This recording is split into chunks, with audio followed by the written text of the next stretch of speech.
The boardroom was completely silent when she finished presenting, and I sat very still near the back of the room and counted 31 people who had no idea what they were applauding. I count things when I'm managing strong emotion.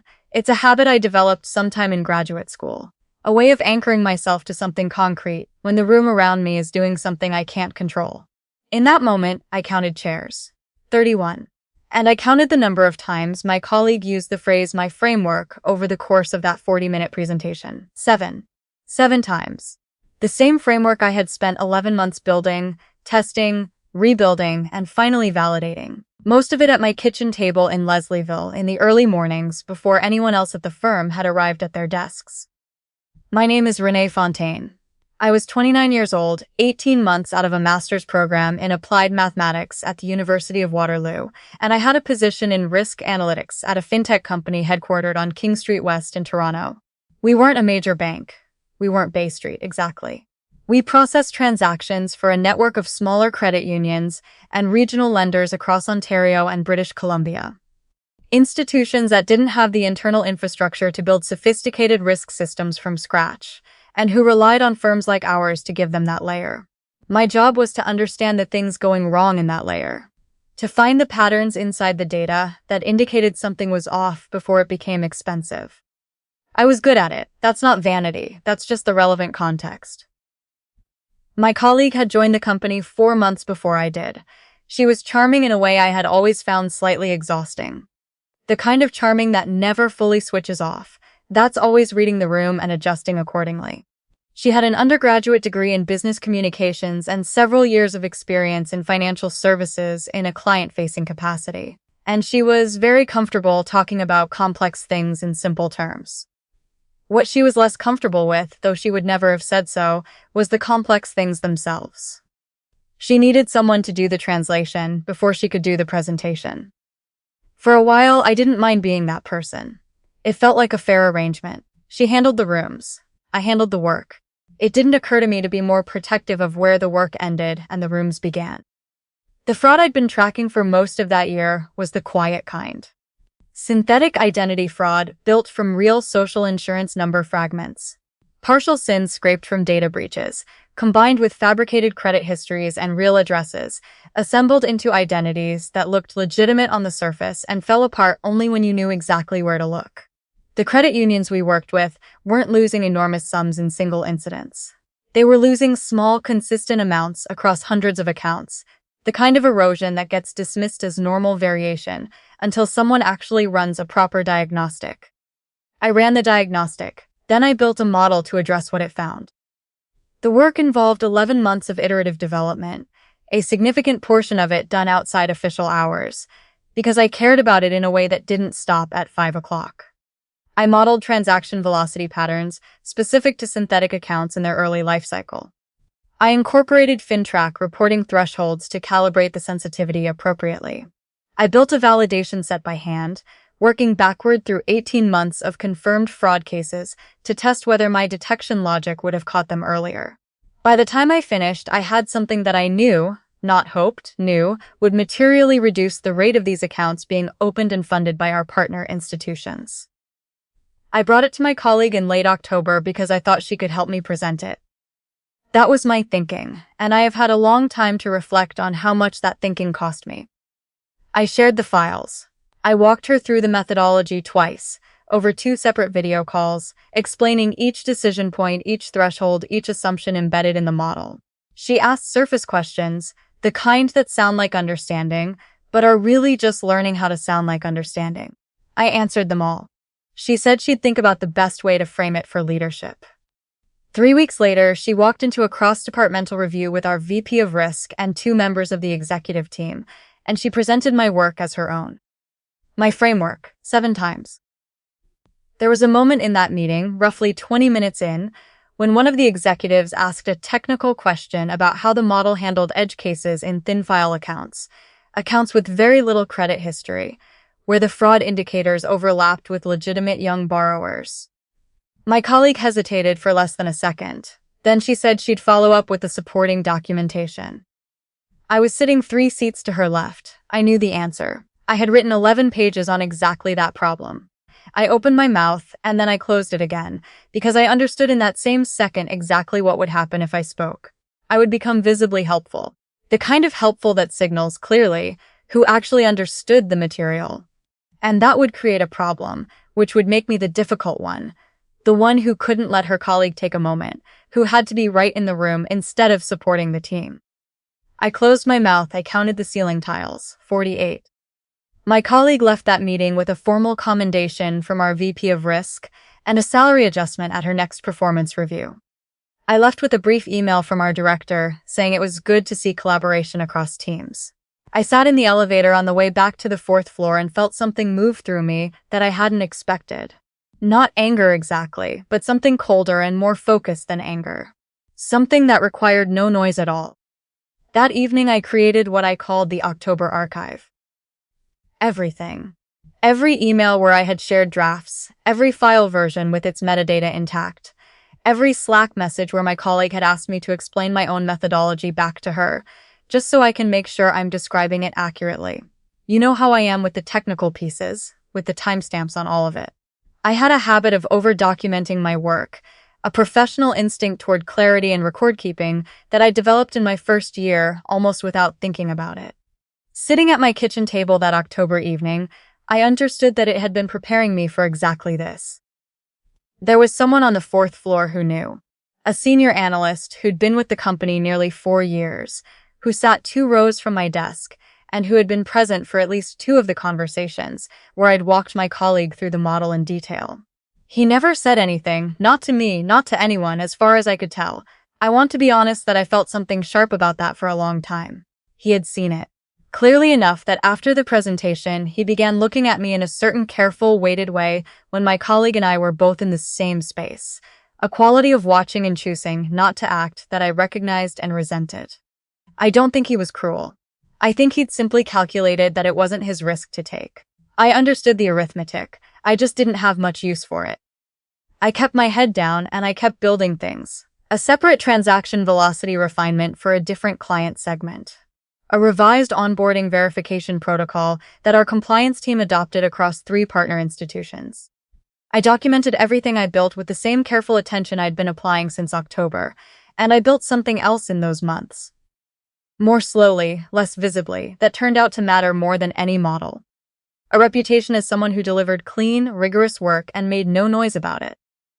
The head of our compliance team, a methodical man I'd worked with on a FinTrack reporting project the previous year, told me over coffee in the 5th floor kitchen that I had a gift for making hard problems feel manageable. He meant it as a passing observation. I filed it away as something else. The project that grew from my framework was called Meridian Verify, a company-wide rollout of the synthetic fraud detection approach across all partner institutions, with a budget of just under $3.7 million over 22 months. My colleague was named lead. She staffed it with 8 people, none of whom had any real familiarity with the underlying architecture. I was not approached about joining. I think some part of her understood what my presence would mean. I heard things over the months that followed. Not gossip exactly, more like pressure changes you notice before rain. Her team was behind schedule, then further behind. Then the numbers from the pilot rollout at 2 Ontario credit union partners weren't matching what had been reported upward.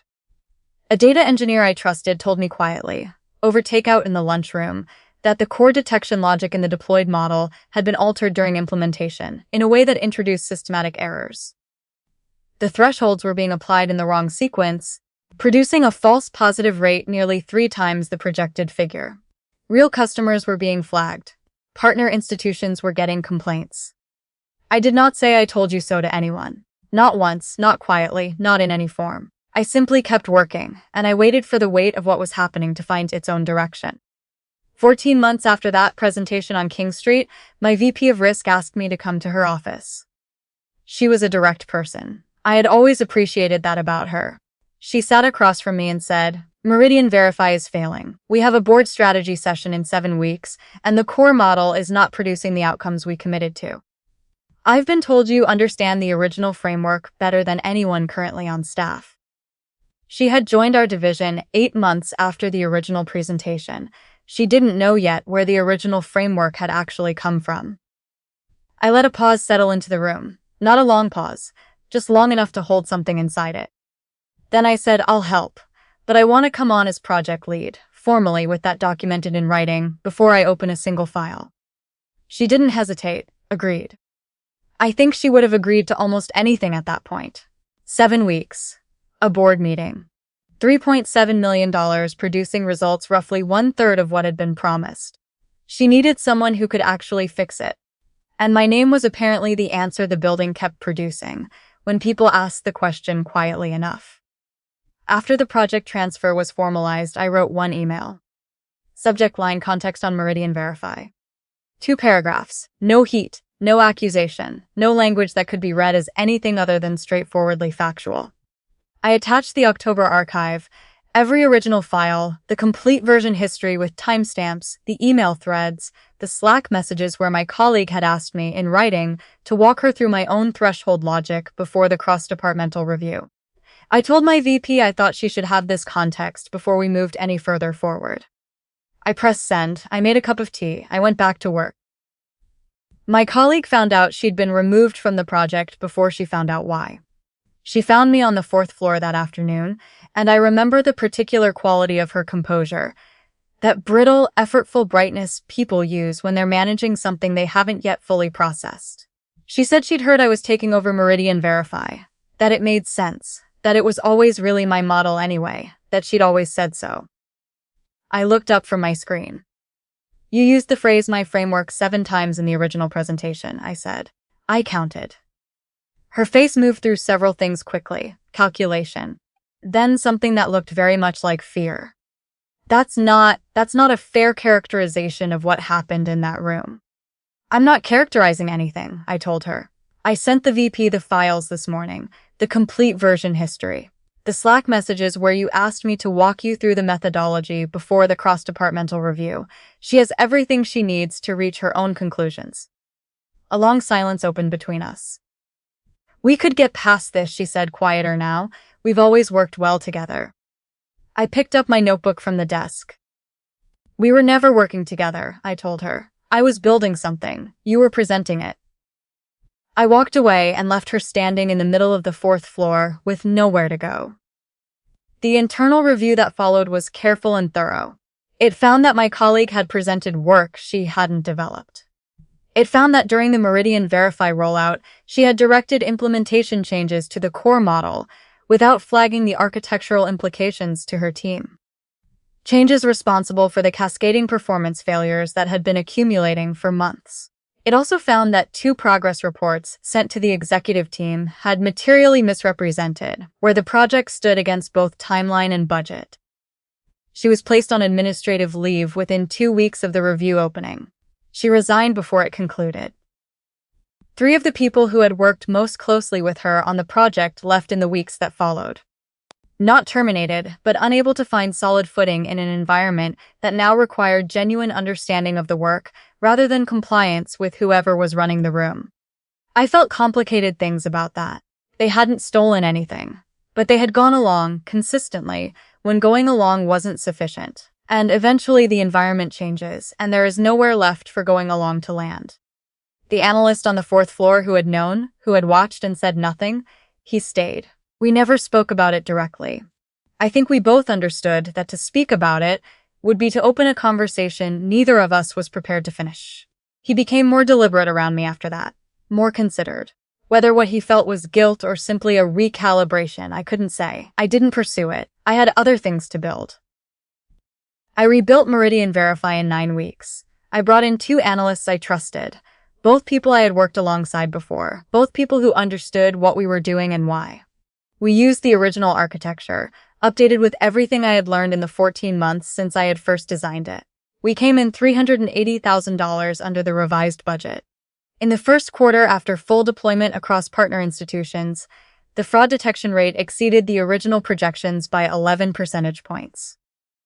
When we presented to the board in May, I stood at the front of a room considerably larger than the one on King Street, and I described my model in my own words, using my own name, and I answered every technical question with the specificity that comes from having actually built the thing you are describing. My VP sat in the front row. Afterward, in front of the assembled group, she said that this was precisely the standard of rigor the company needed. I said thank you, and I meant it simply. The way you mean things you have honestly earned.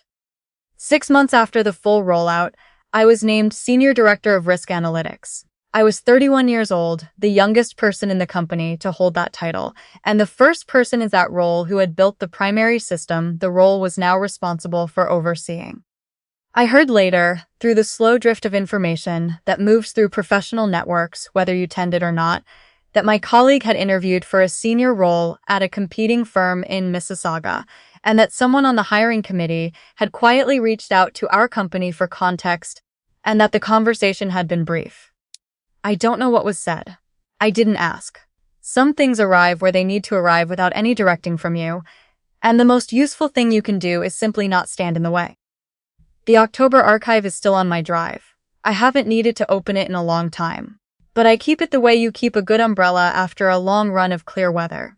Not from pessimism, just from understanding that weather happens regardless of your preferences, and preparation is not the same thing as fear. There's something I come back to sometimes, from those 14 months of waiting. I almost said something. There was a company all-hands about 6 weeks after the original presentation, where my colleague was formally recognized in front of the full staff for the breakthrough in fraud detection methodology. I was in the third row. I had the words. I had been carrying them without meaning to, the way you carry tension in your shoulders without noticing until someone asks you to relax. I knew exactly how they would sound, and I knew exactly how the room would receive them. The difficult one, the credit counter, the woman who couldn't let a colleague have a moment. I let her have the moment, and I have spent a long time since then sitting with what that cost me, and also honestly what it gave me. Because here is what I have come to believe, in the clearest version of what those 14 months taught me. The truth doesn't need you to be loud on its behalf. It just needs you to make sure it has somewhere to arrive. My colleague was talented in the ways she was talented. She could read a room, manage an impression, smooth a concern before it had a chance to settle into something harder. Those are real skills. In the short term, they looked like power. But they are skills that operate on the surface of things. And the surface of things eventually gives way to the work underneath. The work asks questions that the presentation never had to answer. When the pilot numbers stopped reconciling, when the false positive complaints started arriving from partner institutions, when the architecture began failing under the weight of a deployment it had been modified to no longer support. All of those moments were the work asking a very simple question. Do you actually understand this? She didn't. She'd never had to. She had always had someone else to translate the hard parts before she walked into the room. I think a lot of people make the mistake she made, the mistake of believing that absorbing a thing and presenting it is close enough to building it to be equivalent. I think it's a mistake that tends to be corrected, eventually by the work itself, in the quiet and unforgiving way that technical failures correct things. Not with drama. Just with numbers that don't reconcile and systems that degrade in ways that can't be explained by anyone who didn't understand the original design. I know what it feels like to build something real. To stay up until 2 a.m. running tests you're not sure will pass. To care about a threshold decision in a way that has nothing to do with how it will look in a presentation. To understand a system so deeply that you can feel intuitively when something has been altered in a way that will cause problems downstream. That understanding lives in a specific place, and it cannot be transferred by copying slides. It cannot be absorbed through 2 methodology calls and a lot of careful note-taking. And in every moment that genuinely matters, in every board meeting, every production failure, every moment when someone needs to answer a hard question with precision rather than performance, the presence or absence of that understanding is the only thing in the room that counts. I waited 14 months for exactly one of those moments. I kept my receipts. I kept building things in my own corner of the building, and I kept letting the work be better than anything I needed to say about it. The loudest claim in a room is rarely the one that lasts the longest. The one that lasts is the one you can still stand behind when the room empties out, and someone finally asks you to show your work.